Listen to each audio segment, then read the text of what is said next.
ഈ പെങ്കൊച്ചിനെ വല്ലാണ്ട് ഒക്കെ പറയുമായിരുന്നു. എന്നാൽ അമ്മ അങ്ങനെ ദ്രോഹിക്കുന്ന കൂട്ടത്തിലൊന്നും അല്ല കേട്ടോ.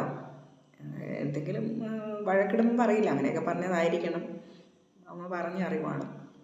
പക്ഷേങ്കിൽ അമ്മ പ്രസവിച്ച് എൻ്റെ സിസ്റ്റർ സംസാരിക്കില്ല എന്നറിഞ്ഞപ്പോഴാണ് അമ്മയ്ക്ക് ആ ഒരു കുറ്റബോധം വിഷമമൊക്കെ തോന്നിയത്. അമ്മ അതുകൊണ്ട് നമ്മളോട് എപ്പോഴും പറയുമായിരുന്നു, മോനെ നമ്മൾ ആരെയും വിഷമിപ്പിക്കാൻ പാടില്ല, വേദനിപ്പിക്കാൻ പാടില്ല. ദൈവം കണ്ടോ എനിക്ക് ആ പണിഷ്മെൻറ്റ് തന്ന കണ്ടോ എൻ്റെ കുഞ്ഞിൻ്റെ രൂപത്തിൽ.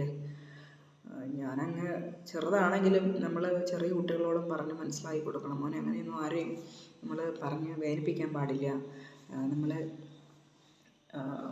കുറവുകളുള്ളവരെ ഒരു കാരണവശാലും ഒരിക്കലും വേദനിപ്പിക്കാൻ പാടില്ല. മാനസികമായിട്ടും ശാരീരികമായിട്ടും തളർന്നു നിൽക്കുന്നവർ, ഇന്നലെ ഞാൻ പറഞ്ഞു, വിധവകളെ ഒരിക്കലും നമ്മൾ ഒറ്റപ്പെടുത്താൻ പാടില്ല. അവർ ഇമോഷണലി അവരൊക്കെ എപ്പോഴും ഭയങ്കര വേദനയുള്ളവരായിരിക്കും. നമുക്ക് ഈ കുറവുണ്ടല്ലോ, നമ്മൾ ഇങ്ങനെയാണല്ലോ എന്നുള്ള ചിന്തയുണ്ടാവും. അപ്പോൾ അവർ നമ്മൾ ഒരു ഹെൽപ്പും ചെയ്തില്ലെങ്കിലും വേണ്ടില്ല, അവരെ ഒന്ന് ജസ്റ്റ് കാണുമ്പോൾ ഹായ് സുഖമാണോ മറ്റുള്ളവരെ പോലെ നമ്മളൊന്ന് പരിഗണിക്കുക, അല്ലാണ്ട് അവരെ ഒറ്റപ്പെടുത്തുകയല്ല ചെയ്യേണ്ടത്. മനസ്സിലായോ?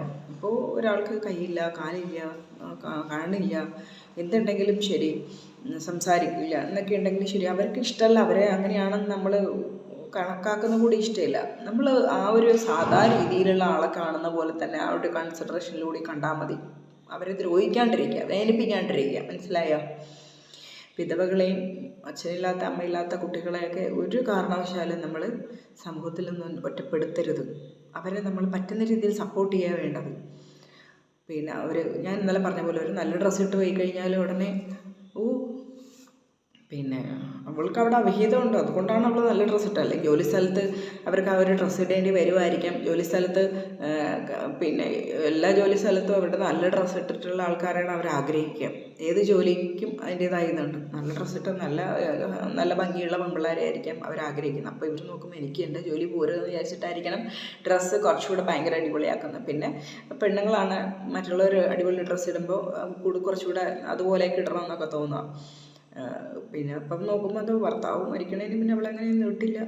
ഭർത്താവ് മരിച്ചപ്പോൾ അവൾ ഇട്ട്. എൻ്റെ ഭർത്താവ് മരിച്ചപ്പോൾ മുന്നേ ഇടാൻ പറ്റിയിട്ടുണ്ടാവില്ല, അവൾക്ക് ജോലിക്ക് ഇറങ്ങേണ്ടി വന്നിട്ടില്ല. അവൾക്ക്